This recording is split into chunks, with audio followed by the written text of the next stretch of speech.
Hello, everyone. I'm going to give everyone one more minute to join and then we'll get started.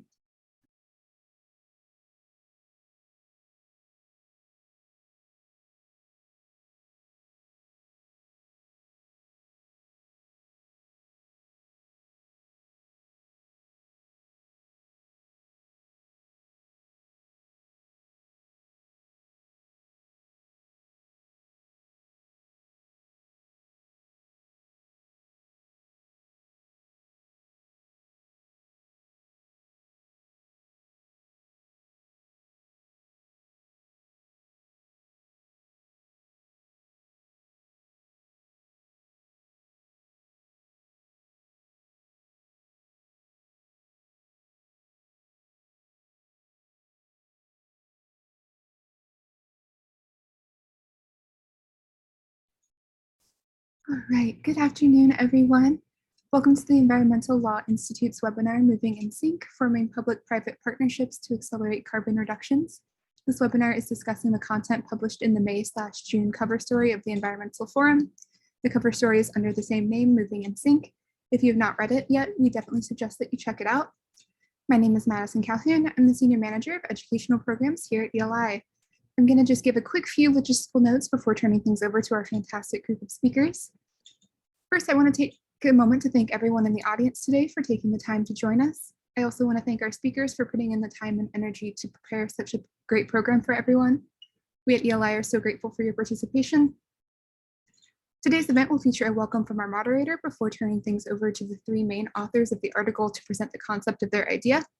Following that, we'll have a conversation between the authors and the sidebar authors. Finally, during the last 20 minutes, we will have an audience Q&A. Please don't wait until the last minute to submit your questions, though. We welcome you to submit questions through Zoom's Q&A function as soon as you think of them. I'll be helping to monitor the webinar in the background. If you have any questions about logistics or if you have any issues, please reach out to me via direct message or over email. My email is calhoun@eli.org, and I'm here to make the event as great as it can be for everyone. And with that, I will introduce our wonderful moderator, Jordan. Jordan Diamond is the 6th president of ELI. She just started here on January 1st as the president. Previously, she was the executive director of UC Berkeley's Center for Law, Energy, and the Environment, a center that designs and develops pragmatic policy solutions to environmental and energy issues, where she helps grow the team and research portfolio and helps launch initiatives. Recognized for her work on marine policy, Jordan also co-directed the Law of the Sea Institute at UC Berkeley, and in 2018, she was appointed by former California Governor Edmund G. Brown Jr. to serve on the California Ocean Protection Council. Prior to Berkeley, Jordan was a staff attorney here at ELI, where she worked on federal energy, disaster response and restoration, and Arctic policies. Jordan, I'll hand things over to you, and thank you so much, everyone. Thank you, Madison. Thanks for the introduction and for everything that you and the rest of the team at ELI have done to set up today's conversation, including Colin Gibson-Tansel, Jen Norman, and everyone else on the team. As Madison said, I'm Jordan Diamond. I am fortunate to be the president of the Environmental Law Institute for all of 5 months now. But for those of you that are new to ELI, ELI is a nonpartisan environmental law and policy shop. We aim to foster and conduct productive conversation and leading research around pressing environmental governance issues. And that's the core of who we are. We've been around for about 50 years and hope to be around for another 50 or so. And I'm delighted to welcome you to our conversation today. As Madison said, moving in sync, forming public-private partnerships to accelerate carbon reductions. This does build off of the cover story that was published recently in the Environmental Forum, one of ELI's publications, by Mike Vandenberg, Sally Fisk, and Mike Mahoney, who are all here today, joined by the authors of our sidebars, Bob Perciasepe and Avi Garbo. It's wonderful to have all of you here today. Thank you so much for joining this conversation about the ideas that you outlined and some of the intricacies of implementation. The article and this conversation focuses around the core idea that we face a gargantuan problem, effectively addressing climate change on the timescale needed. It explores the possibility of leveraging private initiatives, including public-private partnerships, as one aspect of the solution to get there. Right?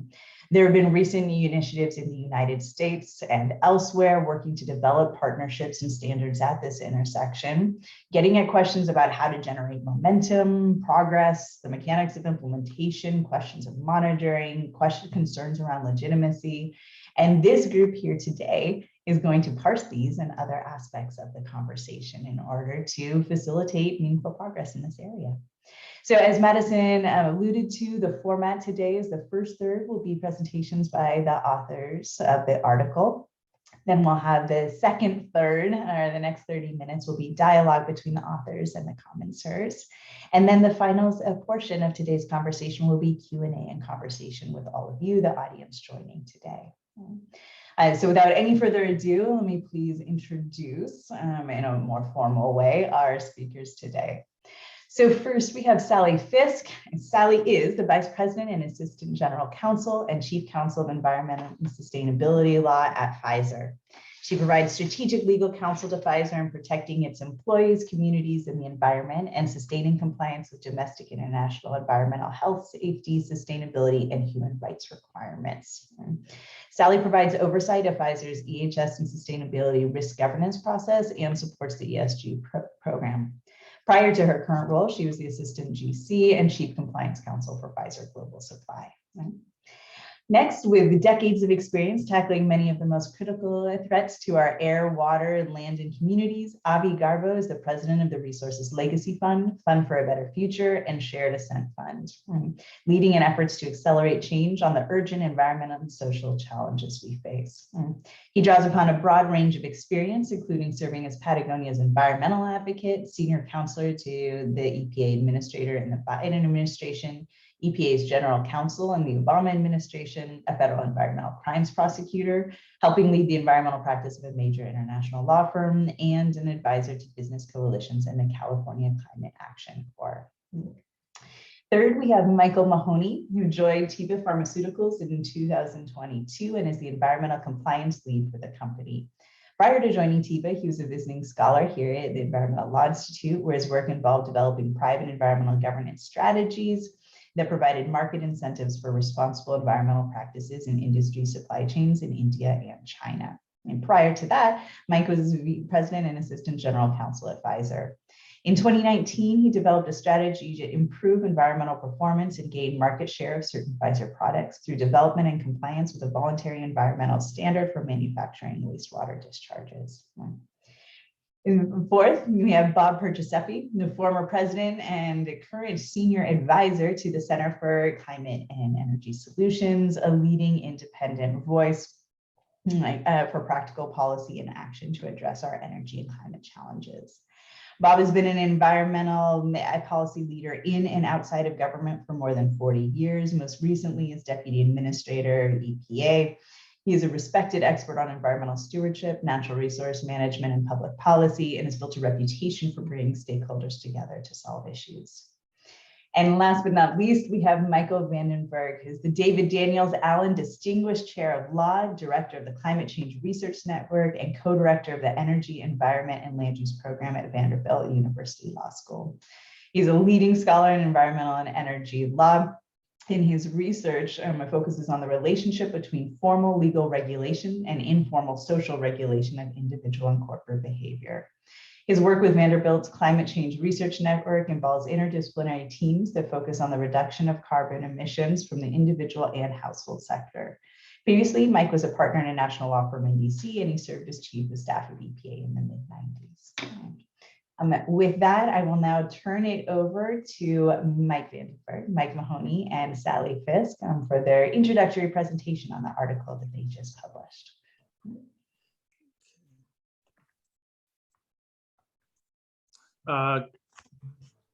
Can everyone hear me okay? Great. Hello.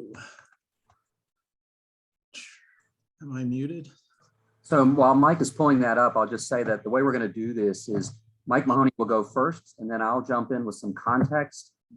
See Sally and Mike will return to wrap us up, and then we'll get commentary And this is just an extraordinary group of panelists and commentators here. So I think we're all super excited to hear what everyone has to say about our Moving in Sync piece, which Mike and Sally really took the lead on. Can you guys, am I still on mute? We can hear you, Mike. Okay, great. Thank you.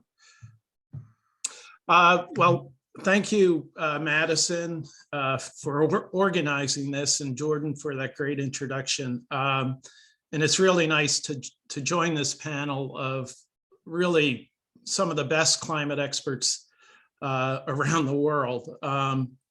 So it's a pleasure and I'm honored to join this group. The purpose, and I'm gonna, if we can move to the next slide, or do I have control here?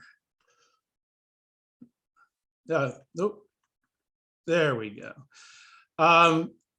So what I'm going to do is set this up, and hopefully I can do it in a few words and pass it over to Mike and to Sally.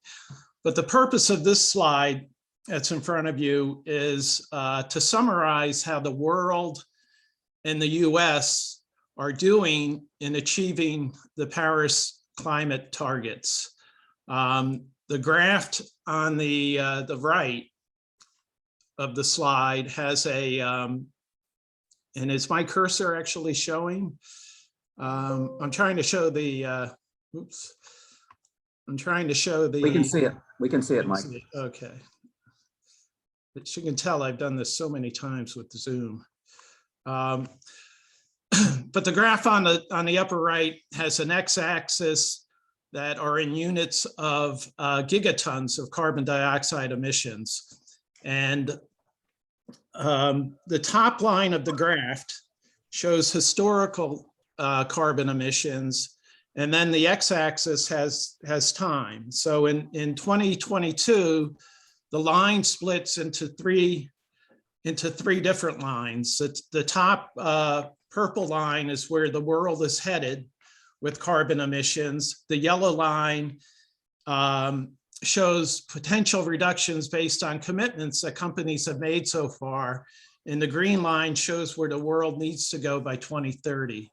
And then by 2050 to keep global temperatures at or below 1.5 C degrees. The green arrow between the yellow and green lines at the year 2030 shows the world is facing a gap of about 12 gigatons between the country commitments that have been made and the actual carbon reductions that are needed to stay on course to 1.5. Back in the US, I think we're all aware of the attempts to pass comprehensive legislation, climate legislation over the past 30 years has largely failed. And the graph on the lower right of the slide shows that this failure has caused a big gap in the US's efforts to meet our nationally determined contributions.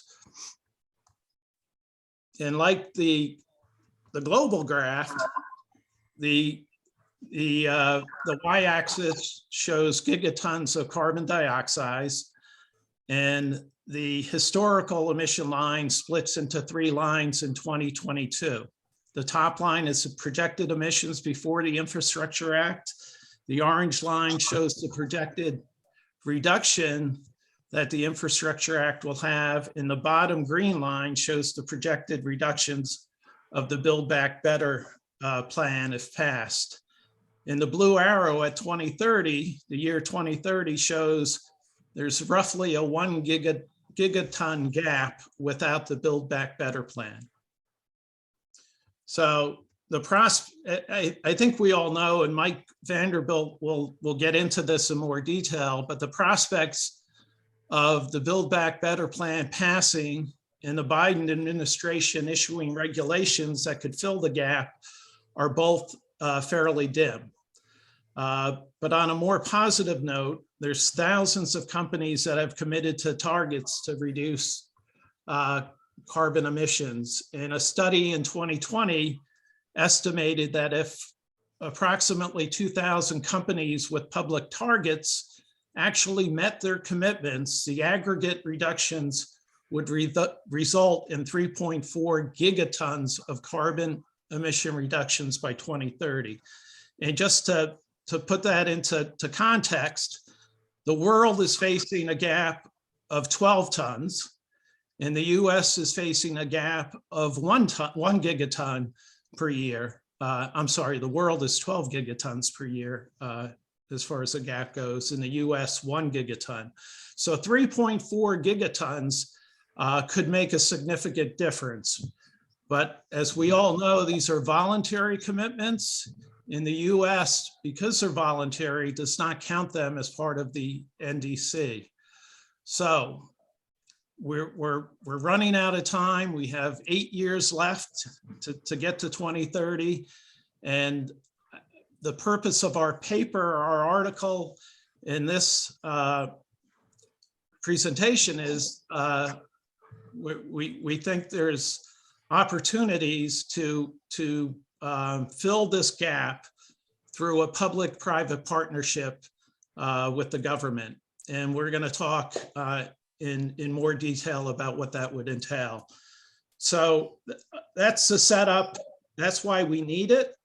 And Mike will now talk about why the prospects of legislation in the next few years is fairly dim. Mike? Great. Thanks so much, Mike. And again, I think this is a wonderful panel. We're really looking forward to getting comments from Avi and Bob, as well as from the participants here and from Jordan as well. We threw this idea out there as a way to make progress on the climate issue, to be realistic and to improve the status quo, but it's not locked in. It's simply an idea. And so we're very interested in the thoughts of everybody on the panel and the people in the audience with us today too. So let's go to the next slide. I'd like to start with the notion that we have to avoid what I call as Disney's law. Wishing will make it so. We can easily wish for a perfect solution, but we need to be realistic about that. We can't let pessimism keep us from pushing for the best possible solutions, but we also cannot avoid getting the solutions we can get just because they're not perfect. And what I see here is more than a dozen major pollution control statutes. This is from a couple of papers in a book that I produced with Jonathan Gilligan, a physicist at Vanderbilt. Now, by the way, I want to thank Mike Mahoney for calling me Mike Vanderbilt, because he added about $1 billion net worth by doing that. And I really appreciate that. So what do we get? We got a little over a dozen major statutes. I became the EPA chief of staff in roughly 1993. I would argue that in the 30 years since that period, we have had essentially none. The closest we've had is one, and that would be the Lautenberg-Tosca amendments in 2016. But that should, again, doesn't prove that we can't get major new pollution control legislation, but it should give us a sense of trepidation about putting all of our eggs in that basket. Okay, next slide, please. So why did that happen? A very good piece of the reason, there's no one answer very likely, but is the growing polarization and the growing gridlock. So this shows the League of Conservation Voters, LCV scores for members of the House and Senate who are Democrats in blue across the top and Republicans in red across the bottom. And you can see after the last successful major statute, 1990 Clean Air Act amendments, we see this massive gap opening up. It's always been some, but it's gotten much bigger. I'm spending the next 2 years with some funding from Carnegie, really trying to dig into the basis for this polarization and what we can do about it. I'm happy to take thoughts from people offline about that or in today's program. Let's go to the next slide. So there is an intuition that we all have, and Elinor Ostrom, the Nobel Prize winning economist and political scientist, called it the panacea bias. We look for the answer. I've seen someone describe our work as asking whether we're providing an alternative to government regulation. And the answer is absolutely not. What we're trying to do is provide a slice, a wedge, additional emissions reductions that can supplement what might otherwise happen.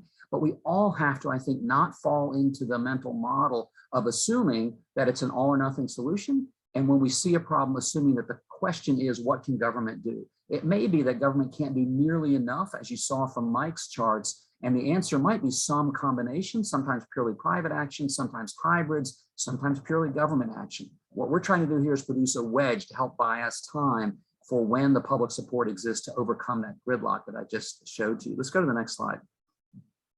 So for many of us, we heard about corporate social responsibility or socially responsible investing and a lot of corporate exercises, and we worry a lot about greenwashing. I would argue, this is work based on Alan Palmer's work at Wake Forest, that suggests that around 2012, a truly remarkable inflection point was hit with the amount of money that flowed into investments and the amount of interest that grew in the corporate sector for what we now think of as environmental, social, and governance, or ESG investing. And I think that's a reason, even if you were skeptical before, I think appropriately, to take this very seriously. The combination of existing gridlock that's likely to get worse in November, it might get worse yet again in 2024, combined with the flows of support and money into the private sector, should give us a reason for optimism. We've done research showing that solution aversion is a dominant reason why moderates in the center right oppose climate action. That is, that it's not that they're not aware of climate science, that they're more concerned about a big government solution than they are the climate problem itself. And they'll go back and revise whether they're worried about climate change if they think the answer is one that they're averse to.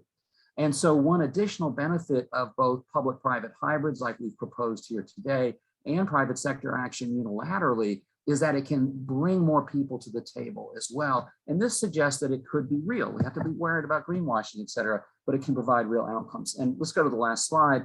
This is just supplementing what Mike showed in his first slide, which is just that numerous reports have suggested that there are very large emissions reductions. In the book that I have with Jonathan Gilligan, we suggested between 0.5 gigaton and 1 gigaton of emissions reductions that can be achieved from the private sector each year over the next decade. To give you just a quick sense of how viable that estimate is, that we're not just pulling numbers out of the air, Walmart alone has committed to 1 billion tons globally of emissions reductions from its 50 to 100,000 suppliers around the world, with oversight from several major NGOs. So we're not talking about just dreamland here. These are real possibilities. But what we want to do is now turn it over, and I'm going to turn it over to Sally, and then get some comments from our commentators about whether the framework that we've suggested is a viable one and what changes we should make if we're actually going to implement the kind of hybrid program we talk about in Moving in Sync. So, Sally?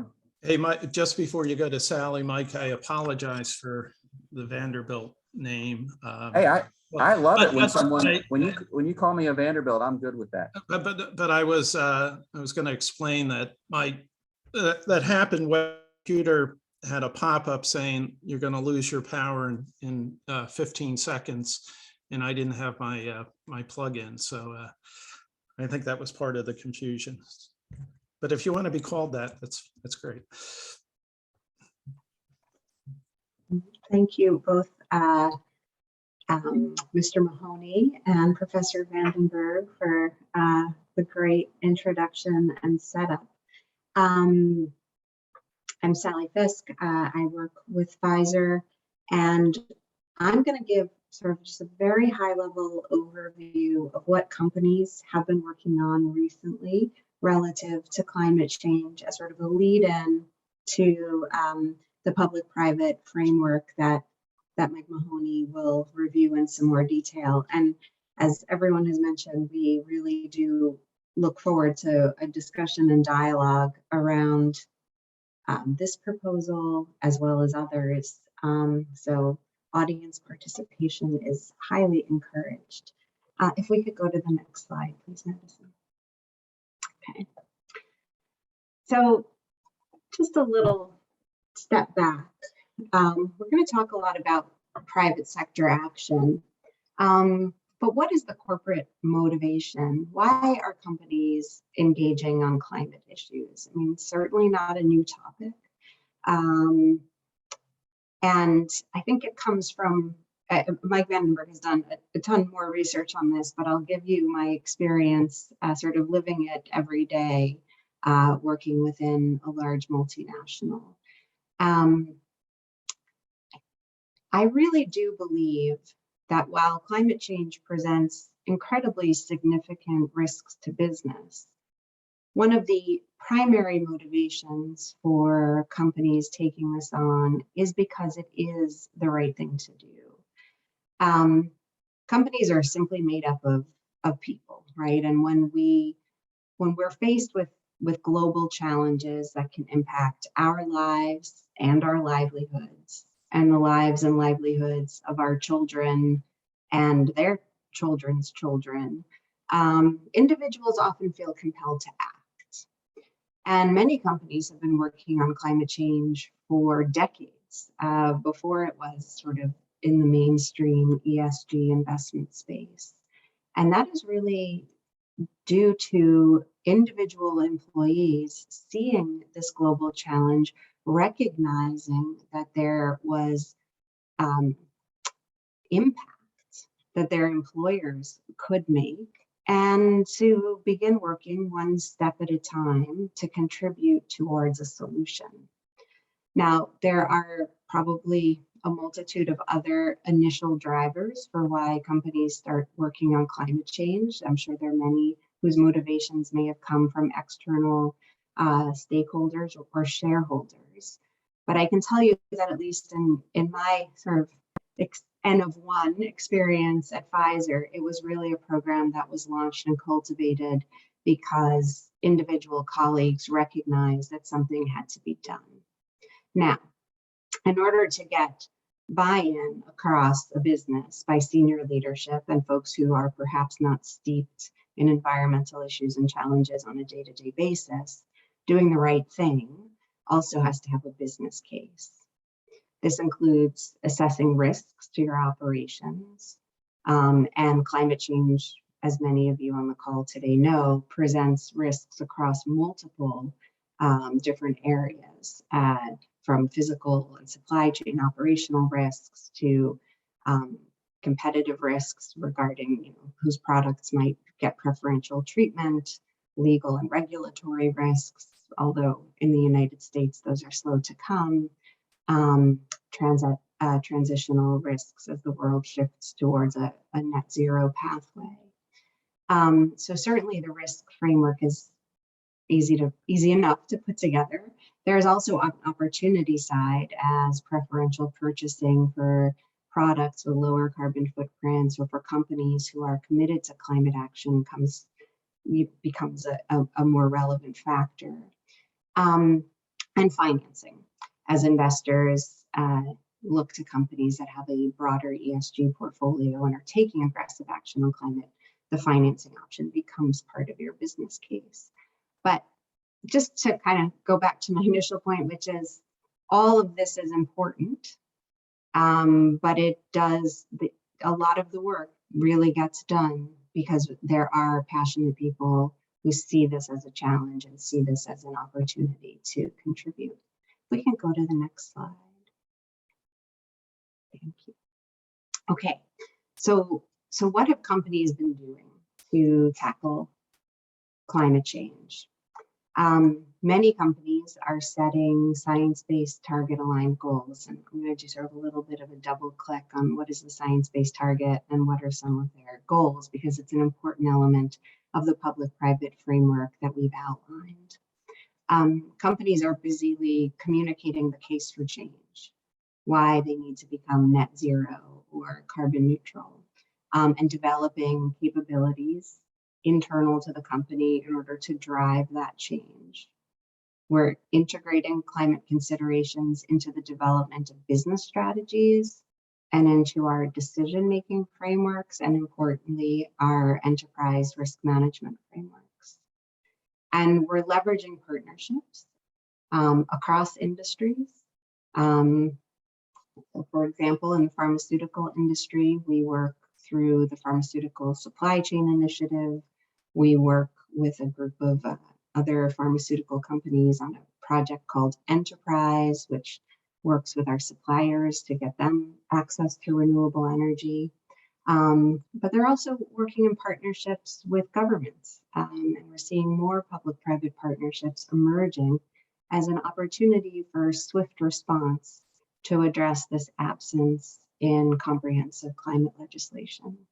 And of course, importantly, we are working hard to be transparent and to disclose our progress against our goals and our internal governance frameworks. We can go to the next slide, please. I promised a quick double click on a science-based target initiative. Hopefully most of you are familiar with it, but if not, while I'm talking, you can go look up their website. The link is below here and learn about them. But the science-based target is a well-established and respected organization which was brought together by several NGOs. And it provides a framework that fosters corporate and financial institution goal setting aligned with climate science in an effort to prevent some of the worst effects of climate change. So the science-based target really sets the framework for how do you set a corporate goal, a private goal, that's going to help meet the 1.5 degree pathway outlined in the Paris Agreement. According to SBTI, 3,170 companies are currently taking action. Out of those, 1,448 have a science-based target, and another 1,131 have something called a net zero target. Now, the net zero standard is the newest corporate standard for goal setting. It was launched just before COP26 this past fall, and it focuses on rapid, deep emission cuts in order to limit global temperature rise to 1.5 degrees centigrade by 2050.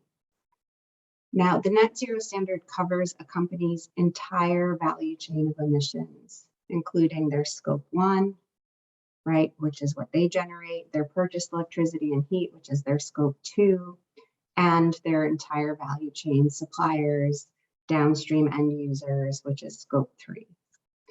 For most companies, meeting the net zero target is going to require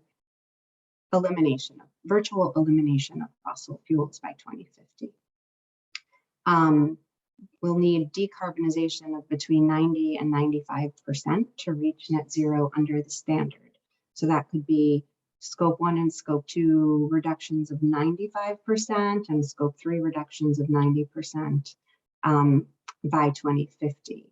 But 2050 is is sort of still a long way off, although getting closer every day. And as Mike Mahoney mentioned, we need to have nearer term targets toward 2030. The net zero standard requires companies to set a near-term target, one in the 5 to 10 year time period, to keep them on that trajectory to enable the 2050 long-term target. Now, an important part of the new net zero standard is that companies are required to report their progress against their targets on an annual basis. And there are several existing frameworks that have voluntary frameworks that many companies already subscribe to, chief among them the CDP, which was formerly the Carbon Disclosure Project. Obviously, the SEC has issued a climate change disclosure rule, which, if it's passed in its current form, builds upon what CDP has done, as well as what the TCFD, the Task Force for Climate-Related Financial Disclosures, has done in terms of driving transparency around corporate action. But that's an important element because transparency and reporting really drives accountability. If we could go to the next slide, please. So just to kind of sum it up, while all this good work is happening from the voluntary perspective, we know, I tend to be very optimistic about what companies can do, but we know it can't be done alone, and that we need supportive government policies to drive the level of ambition and action that's needed. First, we need technologies to help us fully decarbonize. Many of the technologies that manufacturers will need to rely on really don't exist, certainly not at scale that's necessary, nor is the supporting infrastructure available to drive the type of renewables that we need. Okay, so government policies to help support us there are definitely necessary. We also need market signals for preferential purchasing. Most private sector companies sell something. So, what is it that we're selling, and how can our customers, whether they're government purchasers whether they're private purchasers, how can they help continue to drive the market in the right direction?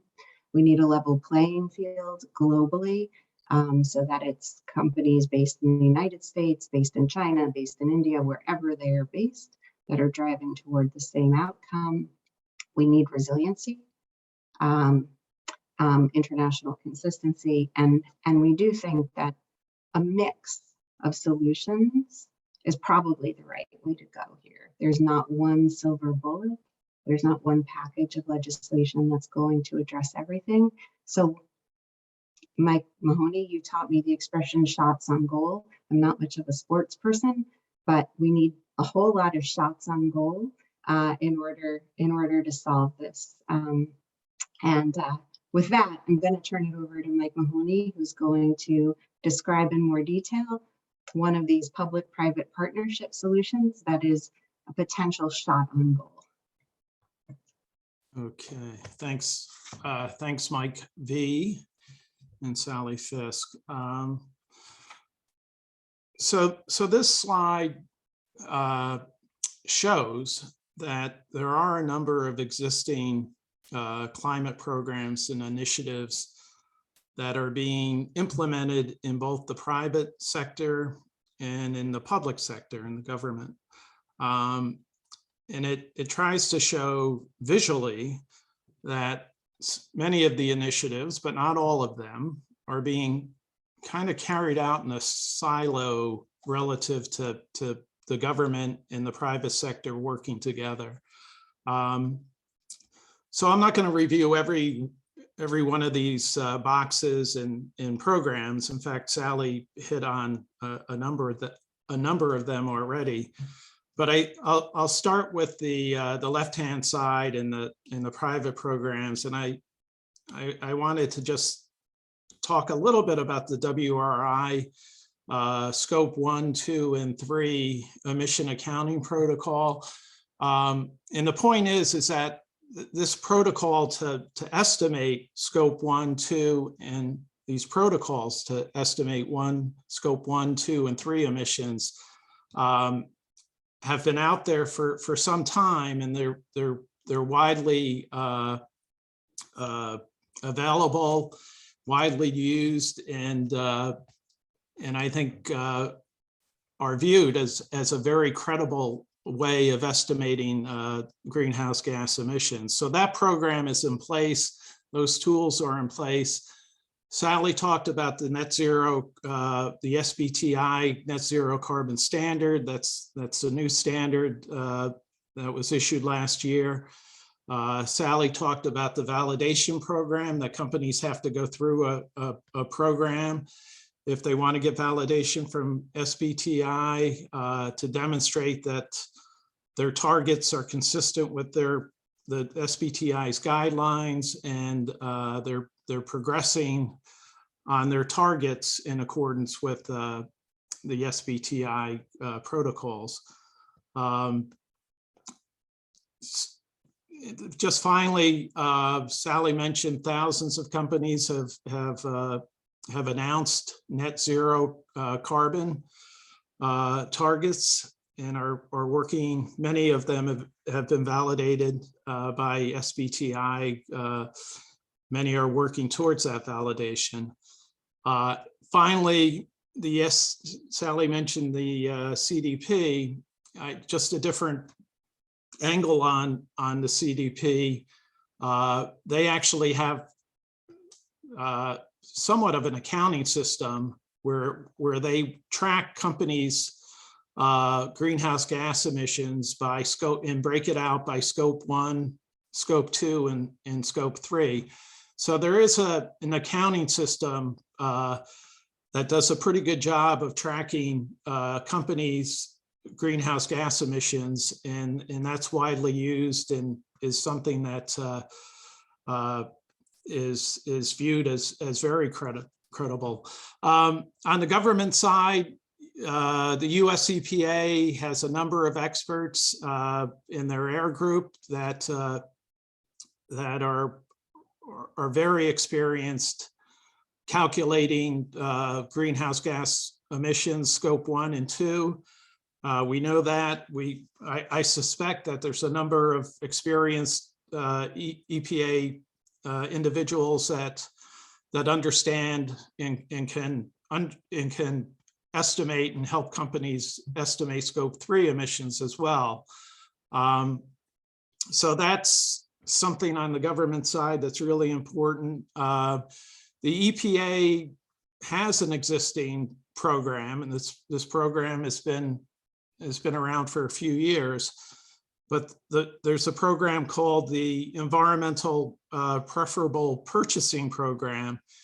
And through that program, EPA provides guidance to other governmental agencies on products that meet certain criteria as being sustainable. So that program is in place. More recently, the Biden administration issued Executive Order 14,057 to catalyze governmental sustainability purchasing. So there's an initiative now through the CEQ to really move the government along and get the governmental agencies to purchase sustainable products. And then Sally touched on it, but we're all aware of the proposed SEC disclosure regulations. And more recently, there's been a number of private or public-private partnerships to advance renewable energy and clean technology. So the concept of a public-private partnership to advance carbon goals is not new, and is getting some traction with the government in the private sector. Next slide. So what this is intended to show is that these programs are existing, and because they are existing, there's an opportunity to synchronize the existing private initiatives with public initiatives to form a public-private partnership to address climate change. And the middle of this slide, the blue text boxes is an outline of what that partnership would look like. And this again is bringing components of existing programs together. So on a high level basis, the CEQ would continue to promote preferential purchasing, and hopefully they would look at the SBTI validation as something that is consistent with the executive order because it's promoting sustainable operations. The EPA environmentally preferable purchasing program already establishes a certification for different types of products. So they have the guidance in the protocols to establish certifications for products. And we think that they could do it here and issue a certification for products that are produced by companies that are committed to achieve science-based targets. And then companies that have committed to science-based targets and are validated by the SBTI that could opt into the public-private partnership. And those companies that have opted in would get some type of a certification from the EPA along the lines of, this is a product that's produced from a net zero carbon committed company. EPA would also have a role, kind of an oversight role, and oversee SBTI in in reviewing periodically a company's emissions and accounting and progress. So those are the elements that form the partnership. The next slide is just a summary. So if you, so in 30 seconds, the summary of the partnership is, and what we've been talking about is that it's intended to help fill the gap that's needed to get the reductions that U.S. legislation hasn't been able to achieve because of gridlock. And the U.S. government would reward companies with science-based reduction targets by providing purchasing preference to the company's products and goods and services. And in exchange for that, a company would allow the government to have some oversight of the SBTI's validation and progress, review of progress against the targets. So the carrot for this is purchasing preference. The stick is if a company does not live up to its commitments, then they would no longer receive that purchasing preference and it would be pulled from them. So there's a number of benefits to the government and benefits to the company. I'm not going to go through every one, but one key benefit we think is because this has moved from a voluntary to a program that's that has consequences for not meeting commitments. The U.S. can possibly include these company reductions in its NDC program, and that would help fill the gap that the U.S. is facing because Build Back Better has not been passed, and the prospects are dim. In the event that it is passed, we believe this program would complement legislation. So we think there are benefits to the government, benefits to the company. We've talked about the purchasing preference, and that gives companies an opportunity to increase their market share of their products. I think it helps with reputation, and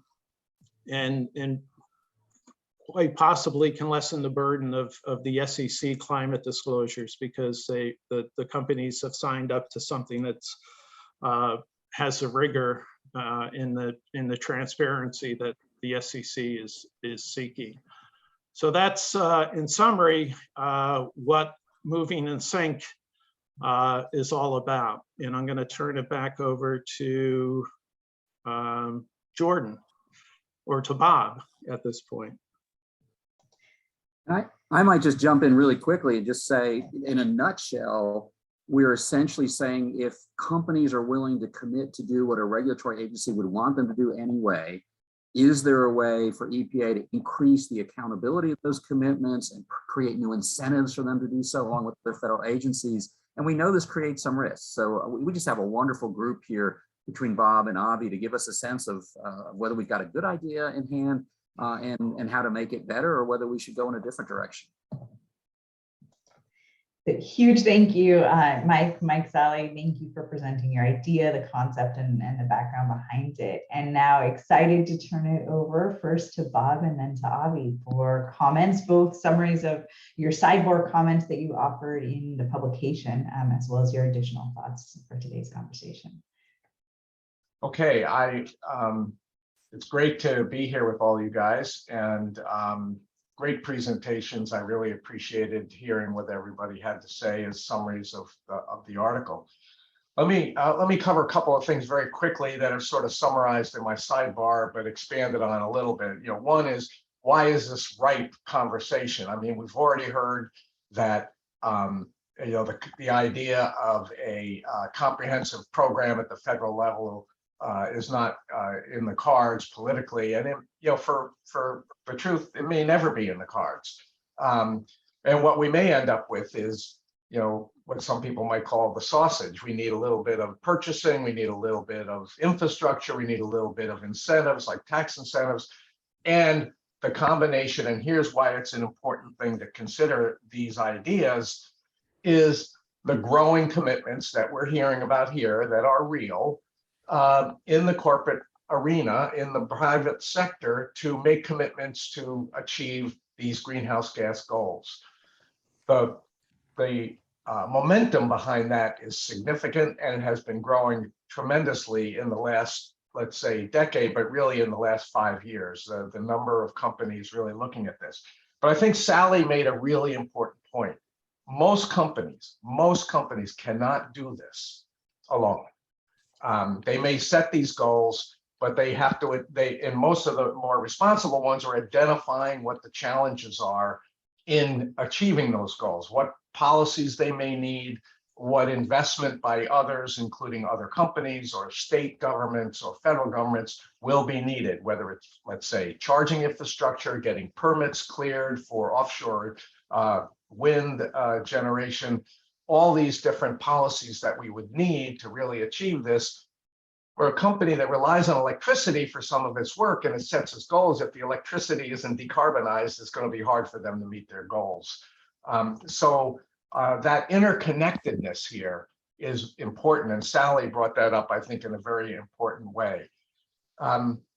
So the reasons that we're seeing the increased commitments here are kind of interwoven with some of the materials we've heard from these presentations. I mean, there is a growing knowledge that companies in the private sector face risks, not just reputational risks, but also physical risks and financial risks if they don't think more carefully about climate change and how it can impact their customers, their employees, and their physical plant. And the demand for their products even. So it's really important that companies are starting to see this. They're much more science focused in many respects than government sometimes is. And so the three big ones have been mentioned, but they stand worth repeating here. One is attracting new employees. I think this was in one of Michael's slides. Attracting new employees. Most of MBA graduates these days want to work for a company that is socially responsible and what might be broadly called participating in stakeholder capitalism as opposed to purely shareholder capitalism. That's a big number, like 80%, 90% of them are interested in companies that are in that world. Customers. Customers are looking to buy products from companies that are being socially responsible, and this transcends climate change. It's gender issues, employee industries, minimum wage, how they're participating in society is becoming very important to customers. And not only that, if you go back to the science basis of risk, the investors in companies, the people who buy their stock, the people who buy their corporate bonds, are looking that the company is thinking ahead to what its risks are and taking care of that. This is related to the SEC discussion that we had. But I want to mention briefly some of the challenges here that this faces, because I think we've heard outlined here a number of different things that could meld a public-private partnership to make this happen. That's going to be important because companies can't do these things by themselves as much as they want to. One is emissions are going up. We've had all these commitments, and in the last year, I mean, the best EPA hasn't put out their official summaries, but the best estimates are emissions went up in the last year by somewhere between 5 and 10% in the United States, and the emissions were not decreasing at anywhere near the rate that you would think of from the addition of all these commitments. And that's because of everything is interwoven in the economy. The energy system, is related to how these companies will meet their goals. So the credibility issue of all these commitments is very hard to maintain if the actual emissions in the world are continuing to go up. And so each company could point to the other ones, but the bottom line is we have to find a way to make that to understand these commitments in that timeline and help build their credibility And we've talked already here about the different accountability mechanisms that are possible in a public-private partnership. But the two last points I will make. One is we're starting to see, and I'd be interested to hear what the authors have to say about it, we're starting to see a pushback in some of the conservative circles on companies that are taking these more socially responsible positions, whether it's climate change or whether it's gender issues. We're seeing a little bit of pushback on what some people might call woke capitalism. So how is that going to put a sea anchor in this? Is that possible? And the last thing I'll mention, which is a positive one, and I think it relates back to Sally, and that is when companies make these commitments and they go through the analysis to see what needs to get done, all of a sudden you have a growing number of companies that are there to advocate for the policies that we will need. They may not be the comprehensive policies, but they may be the policies like at SEC, or they may be the policies that GSA could put out to really strengthen the government purchasing commitments, or they may be, or the tax incentives that either the Treasury Department can help with, or that Congress might enact, which has been done, for instance, for carbon capture. So there's a lot of opportunity there to harness those commitments into an advocacy for the policies that will help the companies meet their goals, which is it's a flip on what my early career in pollution control was if there was ever any uncertainty, a company would generally be opposed. And now they're recognizing the uncertainty and saying, here's some policies that will help us overcome these uncertainties, including research and development, Sally, as you mentioned. So I think there's a lot of potential here, but there's also a lot of challenges, and I just scratched the surface of the challenges. That doesn't mean we shouldn't be trying to drill into this and see what more can be done to develop this. I'll stop there. Thanks, Jordan. Thank you very much, Bob. And Avi, over to you. Thanks. Appreciate the comments. It's great to be with everybody. And Jordan, thanks for kind of moderating and doing what you all do at ELI. I wanted to kind of amplify a couple of the points that were made. I think introduce another, shall we say, leg to the stool, and then maybe offer some observations on the proposal. First of all, I think we're all kind of level set that the underlying notion is that we just can't adequately confront the climate crisis, not only without the utilization of all tools, but importantly, we need some degree of coordination and cooperation. And I think this is the notion of at least this is what I take from the moving and sync notion of the topic. We talk all the time about this all hands on deck approach, but again, we need to remind ourselves that the key here is that those hands have to be working in tandem, at least in some sense of that, to achieve maximal efficiency and effectiveness. I think we're all in agreement that we've had significant environmental progress in the past couple decades. They have in part come from science-based, nationally applicable environmental laws administered at the state level and at the federal level. And Mike made reference to the fact that we've really only had one major environmental law revision in the past 20 years, the Lautenberg Chemical Safety Act.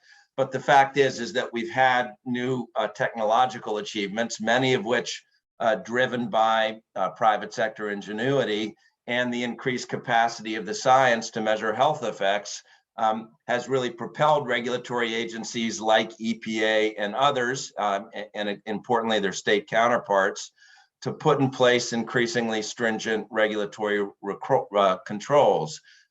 That model, though, of regulatory kind of controls has been totally inadequate to address our gravest environmental crisis, that being climate change. And so we've got this patchwork of statutory provisions that address this climate crisis with varying degrees of effectiveness. We've got a system that many of us know all too well that affirmatively tolerates, if not encourages, uncertainty through judicial challenges. And I would note, of course, we're on the brink of a Supreme Court decision about GHG regulation that could have massive impacts on the effectiveness of governmental regulatory solutions. And then, as Bob alluded to at the end, we've got a political system that seems either unable or unwilling to put in place sensible, equitable, and economically advantageous solutions. The notion, again, that government can't solve all of our problems is not a new one. Kind of newsflash, government shouldn't have to, right? So the private sector has long had the ability, if not the responsibility, to reduce its contribution to the climate crisis. And by the way, I would also note that we've seen, I think, some shift in the private sector over the last number of years to talk a little bit more about stakeholder capitalism. You've got the increasing proliferation of benefit corporations, even the Business Roundtable kind of acknowledging in the last couple of years that environmental concerns, community concerns, employee concerns, these are part of the kind of constellation of interest that capitalists and corporations ought to pay attention to. But we've seen, I think, in response to certainly some lagging and retreats in the last administration on climate leadership, a number of companies step up. Sally made reference to the SBTI. A lot of this started, 5 or so years ago with statements of support from the Paris Agreement, the whole "we are still in" movement, the greater promotion and marketing of corporate sustainability, and all of these net zero commitments and now emissions reductions plans. But I think we need to, again, figure out better ways, as the panelists have talked about, to foster better coordination between the government and the private sector. We know that commitments alone don't equate to action. They're not even remotely sufficient to address our climate crisis, nor do these commitments reach all the communities on behalf of on whom the burdens of climate change are the most harmful. I know we're all striving for increased transparency and accountability, so very much applaud the ideas that are kind of contained in the proposal and look forward to discussing them. But I want to introduce, at least just into this discussion, another critical area of synchronization that I think has the ability to kind of supercharge the effectiveness of government and the private sector. And that's the smart and strategic work of philanthropy, and importantly, the work of the communities that philanthropy supports. Philanthropy has the capacity to do some things that neither government nor the private sector either can do, or simply that they don't do very well. Philanthropy can tolerate risks in ways and pursue innovative strategies that I think government and the kind of profit motivated private sector steers away from. Philanthropy can fund pilot projects. It can move quicker in many instances than government programs allow. Its targeting capacity, particularly when we're thinking about environmental justice and equitable investment, I think is superior in many ways to what the government or even the private sector can itself do. It can excel at capacity building when we talk about, again, disadvantaged communities, tribal nations, and others. Really, the philanthropic muscle that can work with them, I think, exceeds oftentimes kind of what can be done in the private sector and government. And finally, it can really elevate and support a lot of the voices who need to be heard, who are not currently at the proverbial table where decisions are being made. And I think most importantly for me, philanthropy works directly with the thousands of communities and grassroots activists to make sure that we're not just conceiving of climate solutions, we're actually delivering them where they're needed most. So this is not an exhaustive list, but I also want to just emphasize that we talk nowadays about the intersectional nature of the climate crisis. It's really reaching into kind of every aspect of our social and economic way of life here in this country and around the world.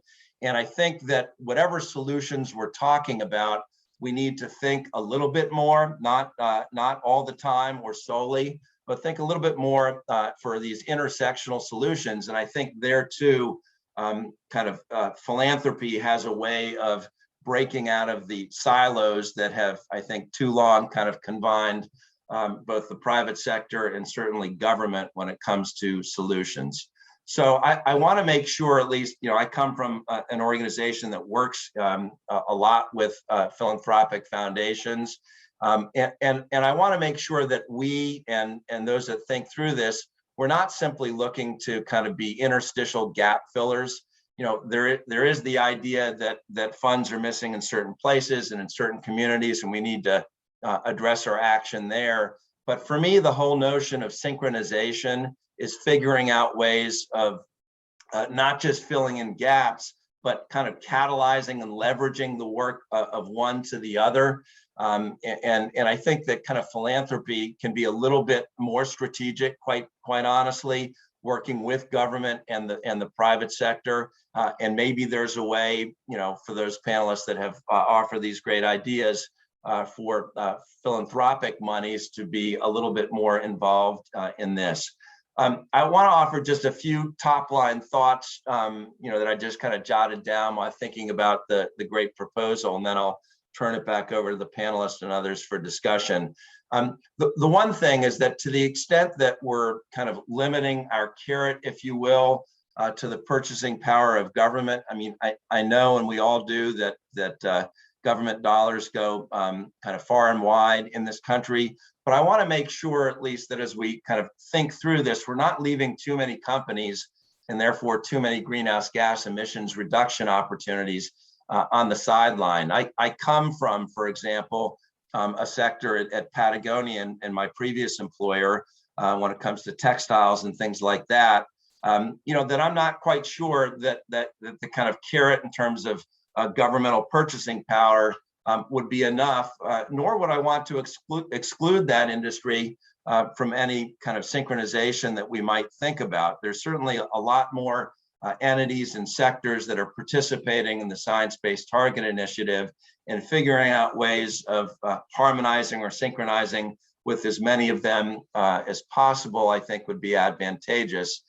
The other thing, and again, I'll mention this, but turn it over for further discussion, is whatever we do, I think we need to identify and seize on both the expertise and the strengths of all of the entities. And certainly, having spent a bit of my career in government working with some of the folks on the panel, I'm astutely aware of where federal regulatory agencies like EPA have expertise and where they don't, and making sure, again, that we bring to bear the great talent in the federal workforce to areas where kind of net zero plans and targets are being implemented. I think we need to make sure that we've kind of have all of our bases covered there as we scope out these great ideas. So I'll stop there and turn it over, Jordan, to you for questions and comments from the others. Terrific. Thank you, Avi. Thanks to all of you, Mike, Sally, for presenting the initial concept, Bob and Avi for the responses. Part of the richness of this discussion is trying to figure out how all the different sectors play together, right? That this is not just a one-size-fits-all approach, and is there a way to make these different pieces really fit together in a way that can move things forward in a meaningful way? This is the discussion part amongst the five of you now. And so to kick it off, I might ask, Bob, and in particular, this has come up a number of times, but Bob highlighted some of the credibility challenges, especially as we see the reality of what's happening with our greenhouse gas emissions. And as we see carbon numbers increase, the challenge of credibility in this particular space. Mike V, maybe I could ask you to first respond to that.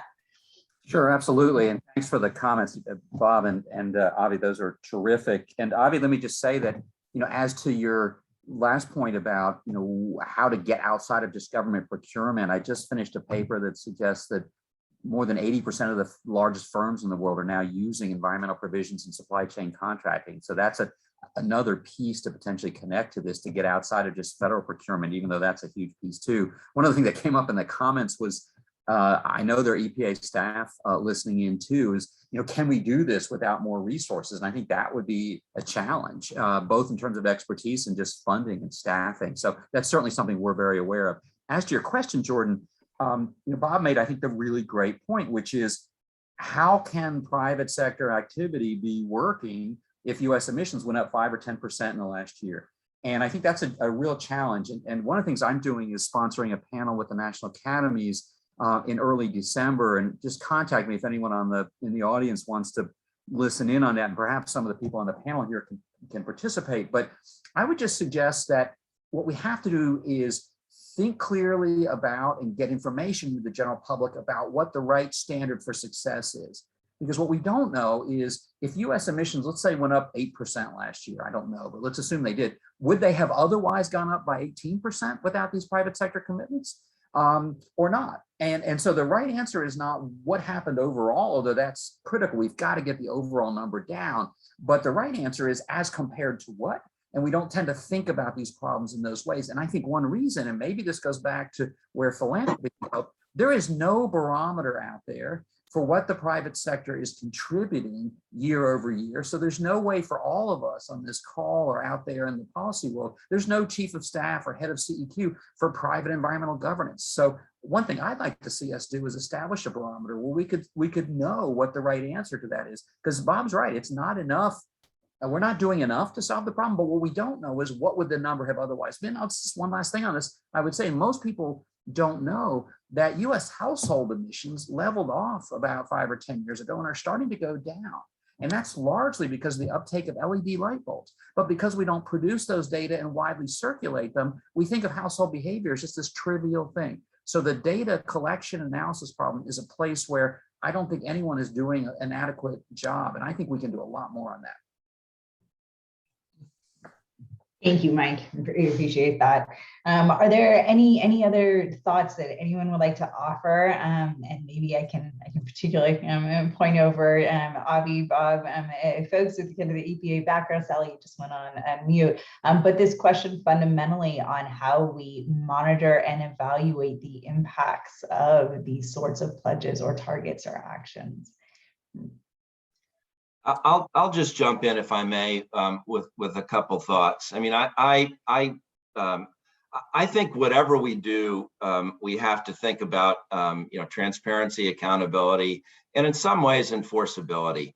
And I think that voluntary programs can have enormous benefits. There's certainly a number of labeling programs like Energy Star and others that have themselves driven, I think, corporate behavior in some very positive ways, and that aren't laden, in a sense, with kind of a large enforcement bureaucracy, both at the state and the federal level. That being said, in order to have accountability, I do think, this does go to the issue of resources. It does go to the issue of expertise. And ultimately, it may go to the degree to which the authority exists in current law or needs to be added, for purposes of these sorts of programs. I mean, part of my own kind of trepidation or concern, and this really feeds into the totality of the crisis that we're all dealing with, is, we talk a lot about 2030, right? These are the goals. EPA itself has a lot of programs that are many, many years out. And the idea that we are going to somehow track sufficiently kind of emissions reductions targets that are now 8 years down the road, and not get caught in a bind in 2028, 2029, when we're actually starting to not look at targets and commitments, but look at actual reductions. That's really, I think, where we need to kind of sort through the details here. Thanks, Avi. And now, Sally, you've gone off unmute a couple of times. It's your turn. First, just to try to keep my dog from barking every time I want to say something. I think the comments are, important ones. So Avi and Bob, really thank you for taking the time to consider the proposal. Avi, I like your comment about the potential role for philanthropy here, perhaps as a catalyst, to drive further action. And I did note that there was a question that came into us, which is what role do NGOs play in building public-private partnerships? So I just wanted to make sure we answered that audience question. I think there's a very important role for NGOs to play here. First, just looking at the voluntary standards to which companies are ascribing, those are born of NGO corporate partnerships and driven and really spearheaded by a number of key NGOs. So standing that up, getting the comments from the private sector, will this work? Would you do it? Like that was really critical NGO private sector partnership. So in building a public-private partnership, I would also see NGOs as stakeholders to the process to make, is that the dog? You guys can hear, I'm sorry about that. Because NGOs kind of bring that lens of, you know, is it credible? The government brings that, but NGOs also bring it, and also bring the drive to accelerate ambition and to push companies a little bit out of their comfort zones to see just how far we can accelerate progress. So an important group of stakeholders to have in the discussion. Appreciate that. Thank you, Sally. One quick note to everyone, please do go ahead and submit questions. Again, you can send those via chat or you can send it through the Q&A function. Otherwise, I will keep throwing questions out. But Mike, over to you first. Yeah, and again, on the credibility issue, these are great comments and very valid concerns, right? Because there has been a lot of greenwashing out there. A lot of companies have made commitments and they haven't lived up to the commitments. But I think the SBTI net zero standard addresses some of these concerns. There's now a requirement to show progress and not companies can't wait until 2030 or 2029 to achieve the reduction. The standard, the SBTI voluntary standard requires progress, year-over-year progress. So I think that's one area that will help with credibility. I think our proposal includes some role for EPA to kind of have some oversight in that process. So they could look at what SBTI is reviewing and you know, be a sounding board as to whether or not the progress is really being achieved. And then I think lastly, you know, the CDP has there's an accounting system in place, and again, it's probably not perfect for this purpose. But I think if companies are reporting every year through the CDP, so there is the ability to see progress being achieved on a company by company basis through the data that's currently being submitted through the CDP. Thanks, Mike. I am also incredibly impressed by the orderly raising of your electronic hands. So I guess next over to Mike V. Great, thanks so much. And then I'll go to Bob. So one other thought here is that we focused on EPA in our piece, but we've got a lot of state and local government folks in our audience, and that's another option here. You can imagine one state or a collection of states and state and local governments doing much of what we talked about here. And that might bypass some of the gridlock at the federal and national level. The second point was one, and this will lead into Bob going next, that he raised, which I think is incredibly important. I got into this area thinking about private environmental governance in part because I thought we might be able to depolarize the government sector using private sector action. And I'm very worried about this movement toward trying to declare this area woke capitalism, that the reverse might be occurring, that we might be polarizing the private sector. That would be really discouraging. And I think it's a genuine risk. I think the one reason why I don't think that's going to succeed is the fundamental idea that 60 or 70% of the US population wants to see us do something about many of the kind of issues here. And the reason our political system is so polarized is that a very small part of the population can essentially gerrymander the outcomes of the Senate and House districts and that kind of thing, and through media flows. but that's not as true for companies. You've got 100,000 employees, or you've got 1 million customers, or 10,000 investors. And so I think those preferences in the population that are more general, more common, can win out here. But I think that's one of the most fundamental risks to the idea that we were putting forward.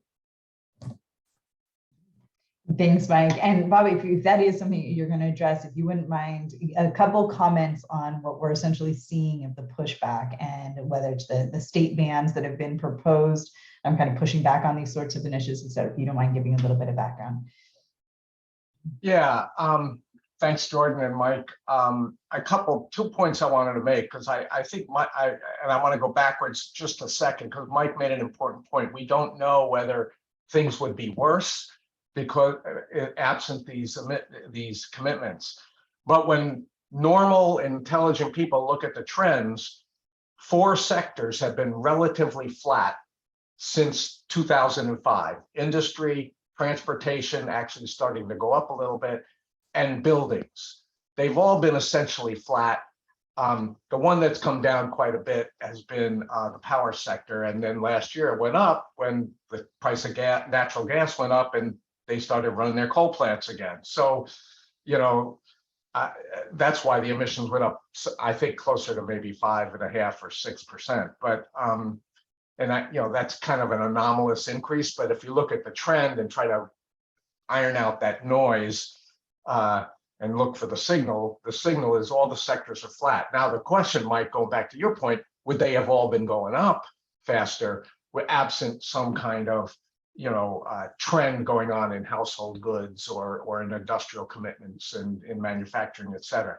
And that's something that's hard to tease out. But to the common person looking at the data and say, all these commitments, nothing's happening. And that's how we bridge this credibility thing, I think, is really important. And then I do want to get back to the point that Jordan just asked. And, I'm going to use the classic example that we've all just seen when the Walt Disney Company took a sort of gender proactive view of legislation in the Florida legislature, and the Florida legislature summarily punished them by reducing other incentives that the company had in taxes and other things. Now, we could argue they shouldn't have had those incentives to begin with, but they've had them for 40 years. So, they were punished for taking that public view counter to what the point of view was. And I'm not saying that that's an anomaly in government. I mean, this probably is and has happened before, but here is a situation where most of the customers, the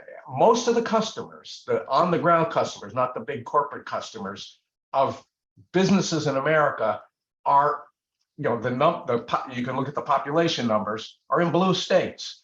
And so the companies are actually being more sensitive to their customers than perhaps some of the other, political forces that are at play.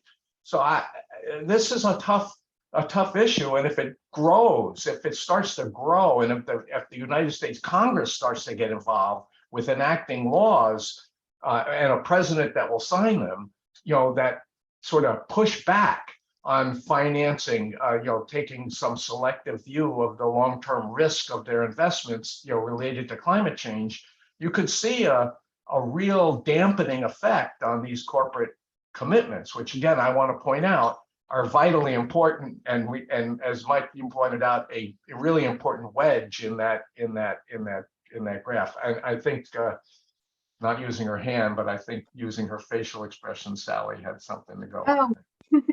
Oh, well, Bob, I think you said, first of all, two really important comments.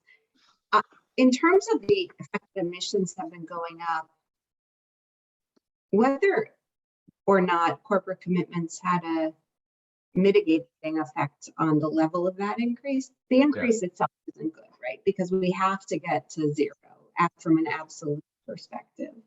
And so how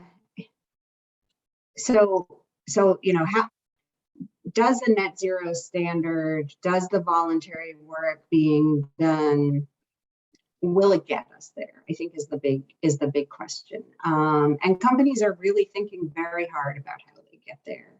And they need kind of a host of support to move in that direction, including actual government policy, not just public-private partnerships. We need a basket. And it may be that we see some increases before we start to see decreases as the technologies start to shift and as companies start to make the big capital expenditures that are going to be needed to change over. You know, one of the frustrating things from our perspective in dealing with some of these private standards, CDP and the like, is that you get scored on incremental annual emission reductions on like they want to see 4.6% per year. That is just not how it works, right? That's incremental energy efficiency, which is really important. But if you want systemic change, you may have to have a few years where you look flat, where you go up a little bit, and then you have a technology change and you change over your operation and you drop down. So what I hope we end up seeing is a little bit more of a cliff. I'm going the wrong way. A cliff that we fall off of, right? As opposed to this like very steady, gradual glide path to 2030 and 2050. It's not a glide path. It's more like big steps. Yeah, I agree. I mean, I think that's another struggle, you know, in trying to communicate the credibility of this. You know, one is looking at the actual emissions. The other one is, I mean, where's the tipping point on electric cars? Is it going to be $5 a gallon gasoline? Are we going to see an uptick in electric car purchasing this year? Is the charging infrastructure ready for that? You know, I don't know the answer to any of those questions. I'm going to guess that there'll be an uptick in electric car sales this year, but it's still minuscule compared to, even though the companies have made billions of dollars of commitments, which gets to your cliff analogy. You know, they've already spent billions of dollars developing these vehicles, and they're high quality vehicles. You know, much lower maintenance than an internal combustion engine, and yet, you know, look, there's still a cost differential, and there's still a hesitancy in the consumer world for a variety of reasons, mostly related to charging now, not to range. And so, you know, will we hit some kind of tipping point on that? And my guess is we will, but you know, when will that come? How do you predict it? You know, what policies need to help it happen? All these things. It's certainly not the Postal Service buying internal combustion engines. That's all I can say. So, you know, it's fascinating, Bob, I think, and Sally on this, that I look at the decarbonization of electricity, electrification of transportation, electrification of buildings as kind of the way to get there, 60 or 70. It's the main line. But our research shows that most people don't know that electric vehicles are lower carbon, even with today's grids. And many people don't know that they're lower cost. They're under $1 a gallon equivalent. And you can think of the current massive increase in gas prices as being equivalent to a very successful, very immediate carbon tax. And yet you're seeing limited shifts. So I think these are longer term solutions, but I am optimistic. I look at the commitments that major automakers have made to go EV, and I look at the cost differentials, and I see that as one of the ways where I think that transportation sector has a pathway out in the future. And I agree with you, now we're at that inflection point. I'm optimistic about that piece. I'm a little more worried about the building side, and I think we're running into some barriers on the decarb of the grid side too. So I'm out of my lane here because I'm not in the transportation sector, but it would seem to me that it's an area where a public-private partnership that drives the infrastructure need for the charging infrastructure, which might be a barrier to consumers making the big step, or otherwise provides incentives to get rid of your fossil fuel fired vehicle faster than you might have otherwise. You know, it's just one of those other areas where there is this nice nexus, perhaps to amplify actions if you bring the two together.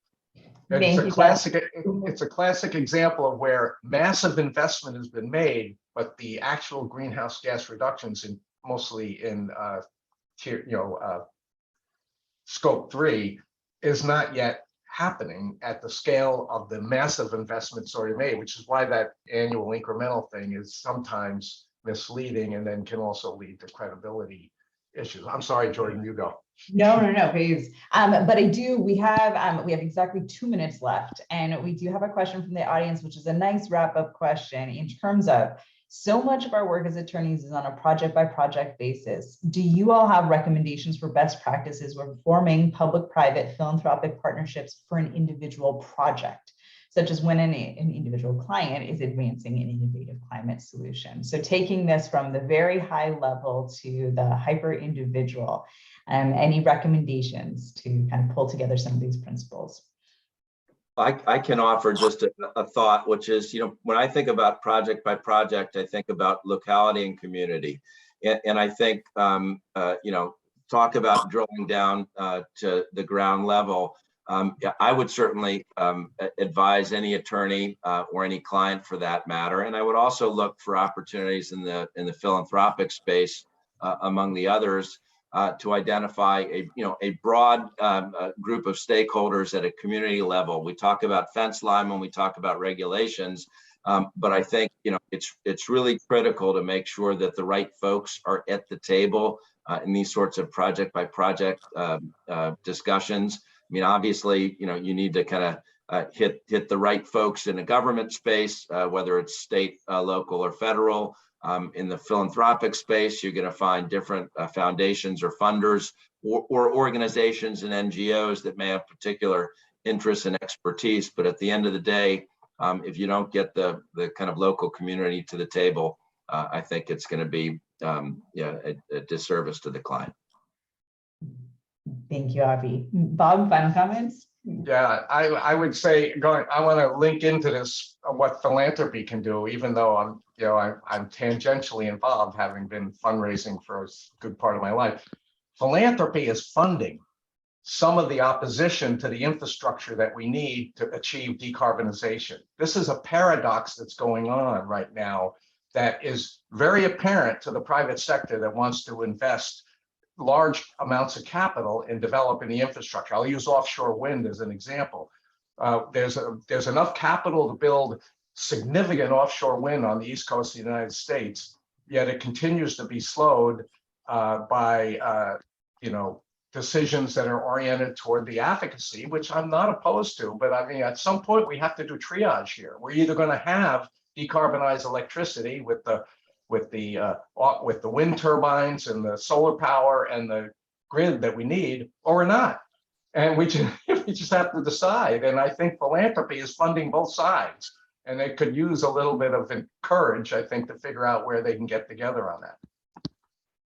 And I would just say I agree with the importance of the trade-offs. And maybe as a law professor, I'm kind of legally obligated to take it to a conceptual level. So let me try really quickly on that, which is first, we have to acknowledge these trade-offs, and we have to understand that if we don't make decarbonization top or very close to the top of the list of things we do, we're causing injustice for 500 generations in the future. So it has to be the starting point. We have to work from there, from my perspective, if we care about climate justice. The second thing I would say is just a way to promote those kind of public-private partnerships and the kind of partnerships that the audience was asking about, I think is just to start by asking the question, what can anyone do? What can any institution do?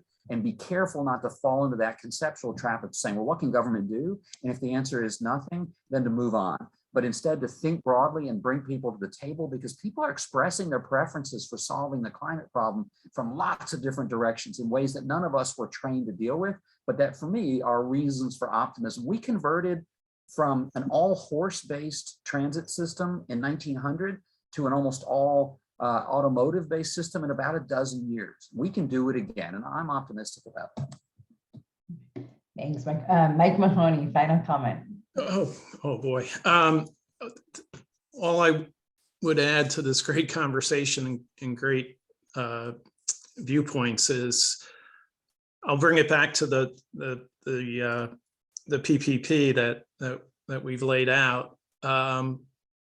It's not requesting government or private sector to radically develop new or to develop new initiatives and programs. See, all of these are in place for the most part. And in my view, there's not a lot to lose by kicking a program off like this and seeing how it goes, seeing if there's uptake in the market, seeing if it works, and doing it as a pilot that can be scaled. And I just think that, you know, when we started out, we talked about we have to take a number of shots on goals. And this is a shot that's at the end of the hockey stick, ready to go. And I say, you know, let's take it, let's try it, let's see if we can make it work. Thank you, Mike.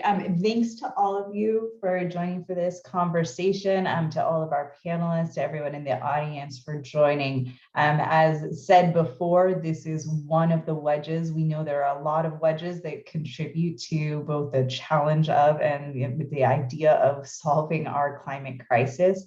And so thank you all for teeing up and engaging in this conversation about this particular wedge and the role of the private sector. So my gratitude to all of you. Thanks to everyone who joined. This session has been recorded, so you're welcome to view it again as many times as you like. So this will be available within the next couple of days. Anyone who registered will get the link to this. But in the meantime, thank you. And thanks again to the team at ELI who organized this. I appreciate all your work. Thanks all. Take care. Everyone.